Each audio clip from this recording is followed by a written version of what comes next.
मध्य प्रदेश की राजनीति में इस समय राज्यसभा चुनाव को लेकर सियासी हलचल तेज हो गई है। अब यह माना जा रहा है कि राज्यसभा की 3 सीटों में से 2 भारतीय जनता पार्टी और 1 सीट कांग्रेस के खाते में जाएगी।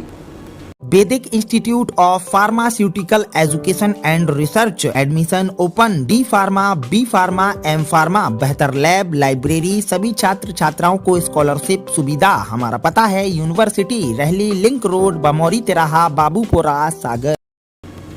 भाजपा ने पहले ही रजनीश अग्रवाल और तरुण चुग को उम्मीदवार घोषित कर उनका नामांकन दाखिल करवा दिया था, जबकि कांग्रेस ने अपनी ओर से मीनाक्षी नटराजन को मैदान में उतारा है। लेकिन चुनावी मुकाबले में उस समय नया मोड़ आ गया है जब भाजपा ने तीसरी सीट के लिए मछुआ संघ के अध्यक्ष महेश केवट को उम्मीदवार बनाकर सभी को चौंका दिया है। भाजपा का यह कदम अब राजनीतिक गलियारों में चर्चा का विषय बन गया है।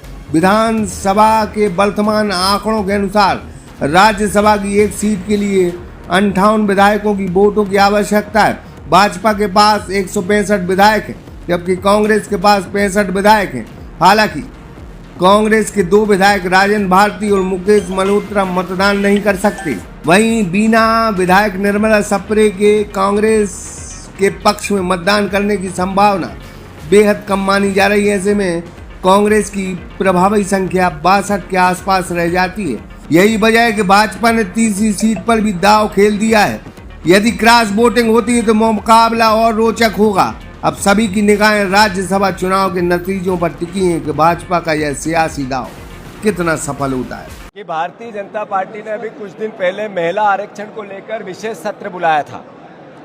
आज एक बहन को अवसर मिला कांग्रेस पार्टी के सिंबल पे कि महिलाओं की ताकत को, उनकी भागीदारी को, उनकी जिम्मेवारी को निभाने के लिए पार्टी के निर्णय को कांग्रेस के विधायकों ने बल दिया।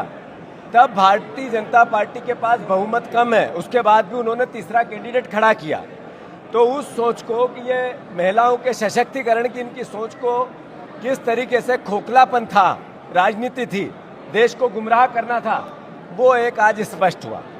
दूसरा, देश के प्रधानमंत्री नरेंद्र मोदी ने देश को अभी कुछ दिन पहले आह्वान किया और 5 बातें कही जिससे रुपए का अवमूल्यन न हो, डॉलर के मुकाबले रुपया मजबूत हो, अर्थव्यवस्था सुधरे, देश संकट में, इसके लिए देश के सामने गुहार लगाई। एक तरफ देश संकट में आर्थिक रूप से इसकी गुहार है और दूसरी तरफ तीसरा कैंडिडेट खड़ा करेंगे, विधायकों की खरीद फरोख्त करेंगे, उनका लोकतंत्र की हत्या करेंगे। भारतीय जनता पार्टी का 2 चरित्र एक साथ सामने आया है। सागर एक्सप्रेस न्यूज की bureau report. Vaidik institute of pharmaceutical education and research admission open. D pharma, B pharma, M pharma, बेहतर लैब, लाइब्रेरी, सभी छात्र छात्राओं को स्कॉलरशिप सुविधा। हमारा पता है यूनिवर्सिटी, रहली लिंक रोड, बमौरी तिराहा, बाबूपुरा, सागर।